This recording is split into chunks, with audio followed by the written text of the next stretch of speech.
So knowledge is structured in consciousness.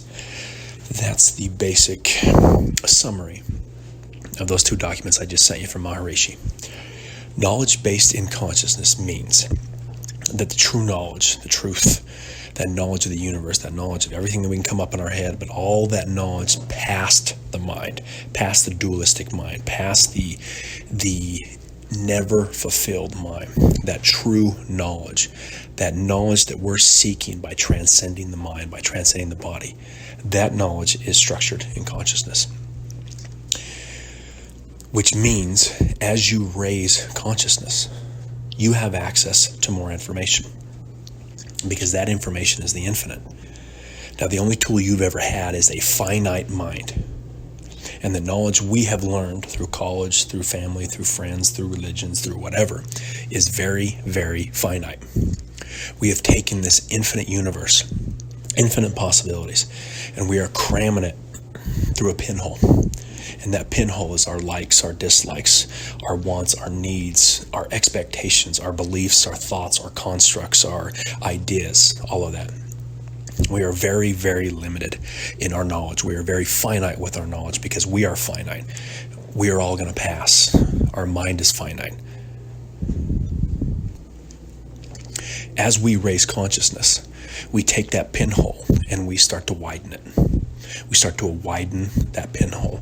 We increase our awareness. We increase our clarity. We increase our access to that knowledge past the mind, to that infinite knowledge. So the tool you have, the mantra-based meditation, which is allowing you to transcend the mind, transcend thought, transcend feeling, transcend all that finite knowledge, the finite mind, the finite dualistic mind. That tool is allowing you to purify the nervous system. It's allowing you to clear the debris of the hurricane of the mind. It's allowing you to clear the mind, and it's allowing you to raise your consciousness. Which means, as you raise consciousness, you gain access to that infinite knowledge. Now, with this, there is a quote. They talk about all-knowing, all-seeing. And from the unenlightened mind, that's a very arrogant talk. That's a very arrogant quote. That's just arrogance. Someone will come back and say, "Oh, wow, you know it all and see it all?" Yeah, okay, thanks. And they're missing the point. What that means by all-knowing, all-seeing, in full enlightenment, in full clarity, in full self-realization, is wherever your awareness points, you will gain access to that knowledge. You will gain access to anything you want. But again, your awareness in this finite body can only point in so many directions, because I personally have certain curiosities. I have certain needs, certain wants. I have certain things I'm interested in. I have certain people I'll cross paths with. I'll have certain people I have conversations with. I'll have certain things that I'm interested in. And wherever my awareness points, I will gain access to that knowledge. I will have never known that knowledge. I will have never learned about it in school. I will have never learned about it from anyone else. And it may be a topic I've never heard about. But as my awareness points there, I will have access to it. I will have a knowing, an understanding of it, the ability to ask questions about it, the ability to understand it, to know it. Because the true knowing is past the mind. We gain access to the true knowing by transcending the mind. You have the tool in the mantra-based meditation to transcend the mind. So back to the all-knowing, all-seeing. Again, my interests, my likes, my curiosities, where my awareness will point is different than yours, and different than a random stranger, and different than your mom's, and different than your friends, and different than your bosses.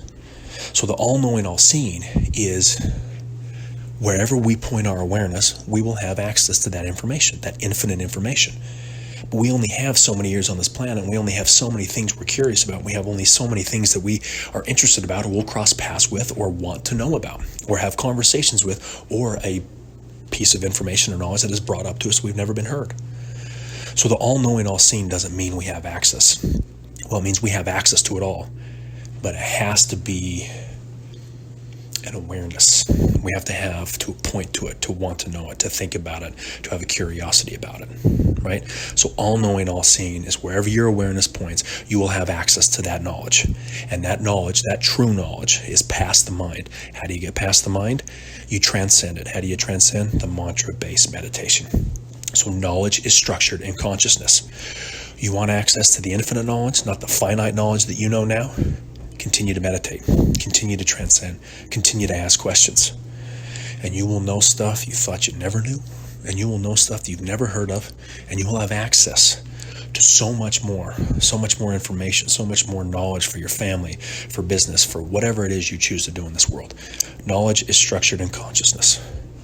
Keep meditating, keep gaining that clarity, keep moving towards self-realization and enlightenment.